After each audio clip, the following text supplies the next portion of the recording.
की मुरली से दिल में छपने वाली गहराई की बातें। आज की मुरली में बाबा ने विशेष कहा कि बच्चे देखो, छोटी सी आत्मा, उसमें कितना बड़ा पार्ट भरा हुआ। देखो बच्चे, कितना बड़ा हाथी होता है, लेकिन उसमें आत्मा जाके छोटी सी बैठती है और वो उसको चलाती रहती है। तो दिन भर यही चिंतन करते रहें कि मैं आत्मा छोटी सी हूँ और मैं कितना बड़ा पार्ट बजाती हूँ। तो इसके द्वारा, शरीर के द्वारा, इस शरीर को चलाने वाली मैं आत्मा हूँ ना, जो पार्ट बजाती हूँ। इसलिए बाबा ने कहा आत्मिक चिंतन को बच्चे बढ़ाते रहो। आत्मा में ही बच्चे सारा पार्ट भरा हुआ है। आत्मा ही देखती है, सुनती है, शरीर के द्वारा हर कर्म करती है। तो बच्चों को ये आत्मिक स्थिति बनानी चाहिए। फिर बाबा ने आज बाबा की महिमा, कौन कौन सी महिमा आई? एक बाबा की महिमा आई। क्षमा चाहेंगे, आज हम ट्रेन से कर रहे हैं मुरली मंथन, थोड़ा सा डिस्टर्बेंस होगी। तो बाबा की महिमा क्या आई?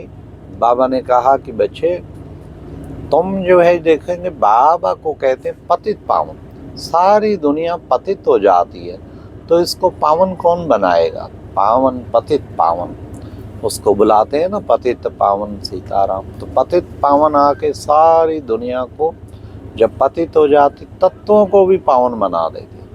फिर उसको कहते सर्व का सद्गति दाता, सबका सद्गति दाता।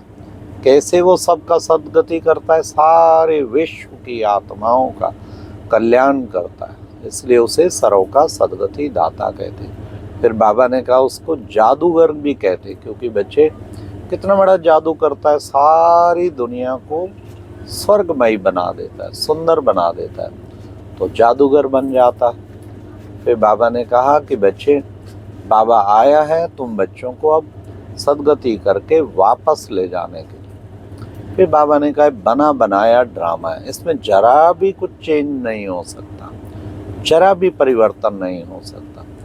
वर्ल्ड की हिस्ट्री, ज्योग्राफी रिपीट कहते हैं ना बच्चे, तो ये वर्ल्ड की पूरी हिस्ट्री ज्योग्राफी रिपीट होती, इमर्ज होता रहता है। जो कुछ भरा हुआ, एक तरफ से रेल निकल रही है, दूसरी ओर भर रही है। हर 5000 वर्ष के बाद हूबहू ड्रामा रिपीट होता रहता है।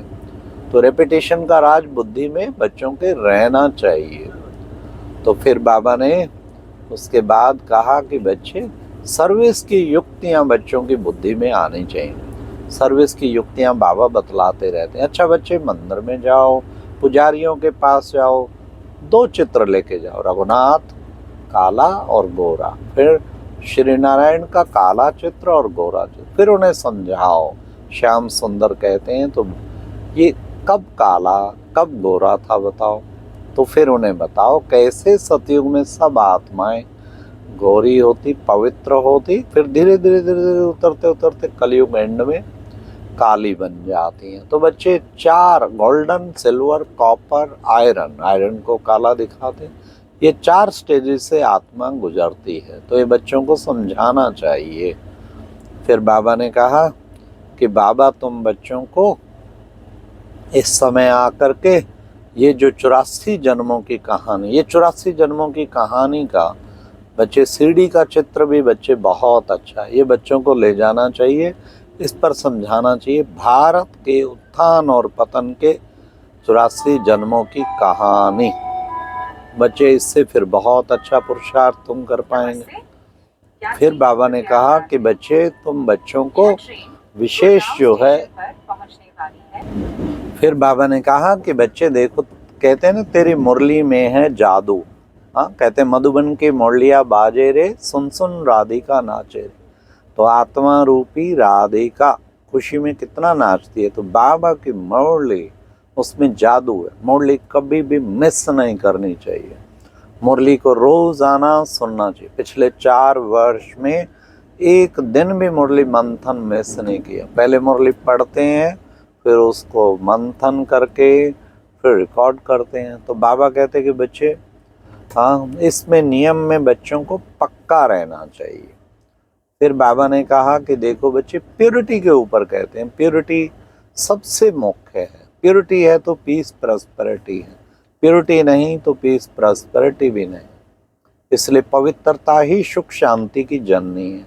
तो तुम बच्चों को 100% पवित्र रहना है, जरा भी एक भी अपवित्र विचार ना चले, ऐसा अखंड ब्रह्मचर्य पालन करना है। फिर बाबा ने उसके बाद कहा कि बच्चे, बाबा आया है, इस ब्रह्मा भोज की महिमा समझाते हैं। देखो, कहते हैं ब्रह्मा भोजन के लिए देवी देवता भी तरसते थे। तो वो ब्रह्मा भोजन कौन सा है? इस वक्त तुम बच्चे ब्रह्मा भोजन स्वीकार करते हो। तो ब्रह्मा भोजन प्रेम से बाबा की याद में बनाना, बाबा की याद में खाना। हो सकता है बाबा की याद में बनाए हुआ भोजन किसी को खिलाएं तो बच्चे साक्षात्कार हो जाए खाने वाले को, उसका कल्याण हो जाएगा, तुम्हारा खुद का भी कल्याण होगा, औरों का भी कल्याण होगा। इसलिए देखो बच्चे, जिनको ब्रह्मा भोजन का महत्व है ना, तो वो थाली धोकर भी पीते हैं। बच्चे, तुम बच्चों को भी भोजन का इतना महत्व होना चाहिए। फिर बाबा ने कहा कि बच्चे, बाबा तुम जो कहते हैं ना बच्चे, सुमर सुमर सुमर सुमर सुख पाओ, क्लेश क्लेश मिटे तन के। तो बच्चे, ये जो है तुम्हारे सब प्रकार के क्लेश क्लेश खत्म हो जाएंगे, 21 जन्मों के लिए निरोगी काया मिलेगी। इसलिए बच्चे, हर समय तुम्हें बाबा को याद करना। हाँ, बाबा ये नहीं कहते हैं कि तुम बच्चे बैठ जाओ लगातार, नहीं, चलो फिरो घूमो फिरो कुछ भी, लेकिन बाप को याद करो, बाबा को याद नहीं भूलनी चाहिए।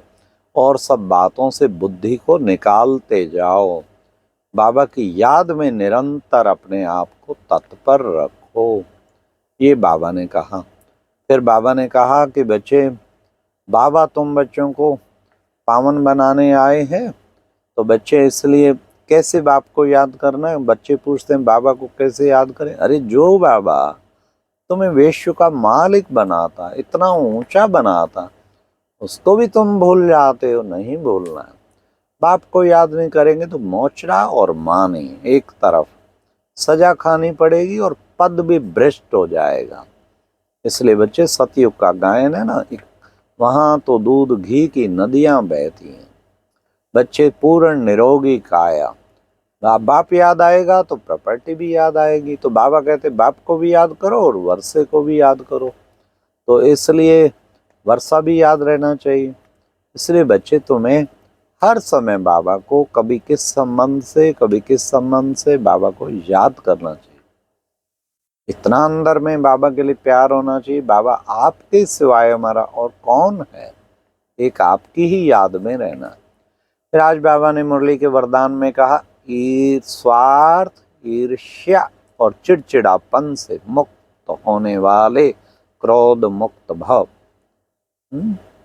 ईर्ष्या किसके लिए होती ना, अंदर आग लगी रहती, किसी को आगे बढ़ता आग लग जाती, उसी के लिए नेगेटिव थॉट चलते। तो क्या, क्रोध की अग्नि में निरंतर जलना।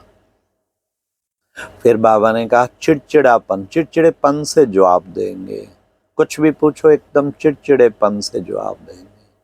समझो अंदर क्रोध है प्रेम से नहीं बोल सकते ना, तो क्रोध है ना, चिड़चिड़े होके बात करते हैं ना, तो क्रोध तो भरा पड़ा है ना, उसे खत्म करना है ना। बड़े मीठे शब्द बोलो ना, सुख देने वाले बोल बोलो ना, तो सुखी तब बनेंगे जब दूसरों को सुख देंगे। कोई आपको कितना भी दुख दे, आप तो सुख देवे ना। बाबा ने लास्ट में आज की मुरली में स्लोगन, शांति दूत बनकर सबको शांति देना, यही आत्मा का ऑक्यूपेशन है।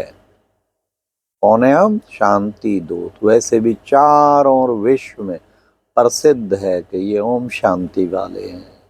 ओम शांति का ही बैज लगा होता, ओम शांति का बैज लगा के और ओम शांति संस्था में शामिल होके, तो शांति दूत बन के फिर जरा भी अशांति फैलाई तो शिव बाबा का नाम बदनाम किया। इसलिए शांति दूत बन के सबको शांति देने। आत्माएं आएंगी अशांत होके तड़फती हुई, आपसे मिलते ही शांत हो जाएं। ठंडक उन पे, शीतल जल के छींटे उन पर डालो, तो बाबा ने कहा फिर उससे क्या होगा, तुम ये आत्मा का ये है सच्चा सच्चा ऑक्यूपेशन। अच्छा, ओम शांति। ये थी आज की मुरली से दिल में छपने वाली गहराई की बातें। ओम शांति।